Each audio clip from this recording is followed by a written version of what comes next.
Hi, my name is Tamar Daniel. Welcome. Come along with me as we read some things.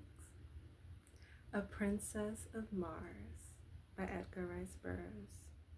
Chapter 13, Lovemaking on Mars. Following the battle with the airships, the community remained within the city for several days, abandoning the homeward march until they could feel reasonably assured that the ships would not return. For to be caught on the open plains with a cavalcade of chariots and children was far from the desire of even so warlike a people as the Green Martians. During our period of inactivity, Taras Tarkis had instructed me in many of the customs and arts of war familiar to the Tharks, including lessons in riding and guiding the great beasts which bore the warriors. These creatures, which are known as thoats, are as dangerous and vicious as their masters, but when once subdued, are sufficiently tractable for the purposes of the Green Martians. Two of these animals had fallen to me from the warriors whose metal I wore, and in a short time I could handle them quite as well as the native warriors. The method was not at all complicated. If the thoats did not respond with sufficient celerity to the telepathic instructions of their riders, they were dealt a terrific blow between the ears with the butt of a pistol. And if they showed fight, this treatment was continued until the brutes either were subdued or had unseated their riders. In the latter case, it became a life and death struggle between the man and the beast. If the former were quick enough with his pistol, he might live to ride again, though upon some other beast. If not, his torn and mangled body was gathered up by his women and burned in accordance with Tharkian custom. My experience with Woola determined me to attempt the experiment of kindness in my treatment of my foes.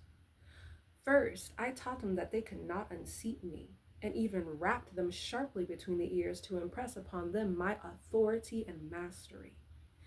Then, by degrees, I won their confidence in much the same manner as I had adopted countless times with my many mundane mounts. I was ever a good hand with animals, and by inclination, as well as because it brought more lasting and satisfactory results. I was always kind and humane in my dealings with the lower orders. I could take a human life, if necessary, with far less compunction than that of a poor, unreasoning, irresponsible brute. In the course of a few days, my thoats were the wonder of the entire community. They would follow me like dogs, rubbing their great snouts against my body in awkward evidence of affection, and respond to my every command with an alacrity and docility which caused the Martian warriors to ascribe to me the possession of some earthly power unknown on Mars. "How have you bewitched them?" asked Taras Tarkis one afternoon, when he had seen me run my arm far between the great jaws of one of my thoats, which had wedged a piece of stone between two of his teeth, while feeding upon the moss-like vegetation within our courtyard. "By kindness," I replied. "You see, Taras Tarkis, the softer sentiments have their value, even to a warrior. In the height of battle, as well as upon the march, I know that my thoats will obey my every command, and therefore my fighting efficiency is enhanced, and I am a better warrior for the reason that I am a kind master. Your other warriors would find it to the advantage of themselves, as well as of the community, to adopt my methods in this respect. Only a few days since you yourself told me that these great brutes, by the uncertainty of their tempers, often were the means of turning victory into defeat, since, at a crucial moment, they might elect to unseat and rend their riders." "Show me how you accomplished these results," was Taras Tarkis's only rejoinder. And so I explained as carefully as I could the entire method of training I had adopted with my beasts, and later he had me repeat it before Lorquas Ptomo and the assembled warriors. That moment marked the beginning of a new existence for the poor thoats, And before I left the community of Loquas Potomo, I had the satisfaction of observing a regiment of as tractable and docile mounts as one might care to see. The effect on the precision and celerity of the military movements was so remarkable that Lorcas Potomo presented me with a massive anklet of gold from his own leg as a sign of his appreciation of my service to the horde. On the seventh day following the battle with the aircraft, we again took up the march toward Tharp, all probability of another attack being deemed remote by Lorquas Potomo. During the days just preceding our departure, I had seen but little of Dejah Thoris, as I had been kept very busy by Taurus Tarkus with my lessons in the art of Martian warfare, as well as in the training of my thoats. The few times I had visited her quarters, she had been absent, walking upon the streets with Sola, or investigating the buildings in the near vicinity of the plaza. I had warned them against venturing far from the plaza, for fear of the great white apes, whose ferocity I was only too well acquainted with. However, since Wula accompanied them on all their excursions, and as Sola was well armed, there was comparatively little cause for fear. On the evening before our departure, I saw them approaching along one of the great avenues which led into the plaza from the east. I advanced to meet them, and telling Sola that I would take the responsibility for Dejah Thoris' safekeeping, I directed her to return to her quarters on some trivial errand. I liked and trusted Sola, but for some reason, I desired to be alone with Dejah Thoris, who represented to me all that I had left behind upon earth in agreeable and congenial companionship. There seemed bonds of mutual interest between us as powerful as though we had been born under the same roof rather than upon different planets, hurtling through space some 48 million miles apart. That she shared my sentiments in this respect I was positive, for on my approach, the look of pitiful hopelessness left her sweet countenance, to be replaced by a smile of joyful welcome, as she placed her little right hand upon my left shoulder in true Red Martian salute. Sarkoja told Sola that you had become a true Thark, she said, and that I would now see no more of you than of any of the other warriors. Sarkoja is a liar of the first magnitude, I replied, notwithstanding the proud claim of the Tharks to absolute verity. Dejah Thoris laughed. I knew that even though you became a member of the community, you would not cease to be my friend. A warrior may change his mettle, but not his heart, as the saying is upon Barsoom. I think they have been trying to keep us apart, she continued. For whenever you have been off duty, one of the older women of Taurus Tarkus' retinue has always arranged to trump up some excuse to get Sola and me out of sight. They have had me down in the pits below the buildings, helping them mix their awful radium powder and make their terrible projectiles. You know that these have to be manufactured by artificial light, as exposure to sunlight always results in an explosion. You have noticed that their bullets explode when they strike an object. Well, the opaque outer coating is broken by the impact, exposing a glass cylinder, almost solid, in the forward end of which is a minute particle of radium powder. The moment the sunlight, even though diffused, strikes this powder, it explodes with a violence which nothing can withstand. If you ever witness a night battle, you will note the absence of these explosions, while the morning following the battle will be filled at sunrise with the sharp detonations of exploding missiles fired the preceding night. As a rule, however, non-exploding projectiles are used at night. While I was much interested in Dejah Thoris' explanation of this wonderful adjunct to Martian warfare, I was more concerned by the immediate problem of their treatment of her. That they were keeping her away from me was not a matter for surprise, but that they should subject her to dangerous and arduous labor filled me with rage. Have they ever subjected you to cruelty and ignominy, Dejah Thoris? I asked, feeling the hot blood of my fighting ancestors leap in my veins as I awaited her reply. "Only in little ways, John Carter," she answered. "Nothing that can harm me outside my pride.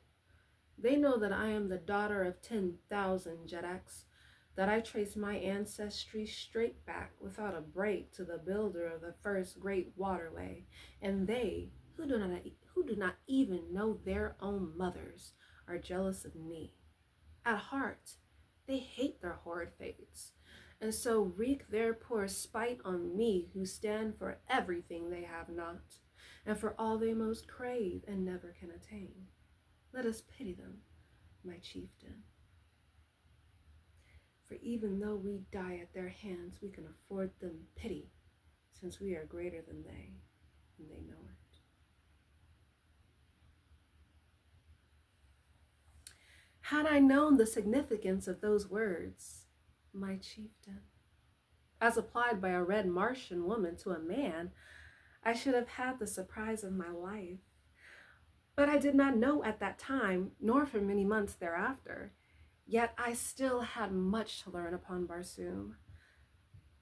I presume it is the better part of wisdom that we bow to our fate with as good grace as possible, Dejathoris. But I hope, nevertheless, that I may be present the next time that any Martian, green, red, pink, or violet, has the temerity to even so much as frown on you, my princess.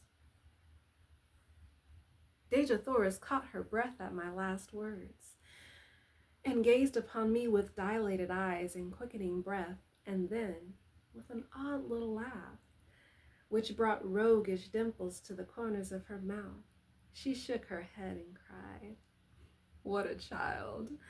A great warrior, and yet a stumbling little child." "What have I done now?" I asked in sore perplexity. "Some day you shall know, John Carter, if we live, but I may not tell you. And I, the daughter of Mors Kajak, son of Tardis Mors, have listened without anger," she soliloquized in conclusion. Then she broke out again into one of her gay, happy, laughing moods, joking with me on my prowess as a Thark warrior as contrasted with my soft heart and natural kindliness.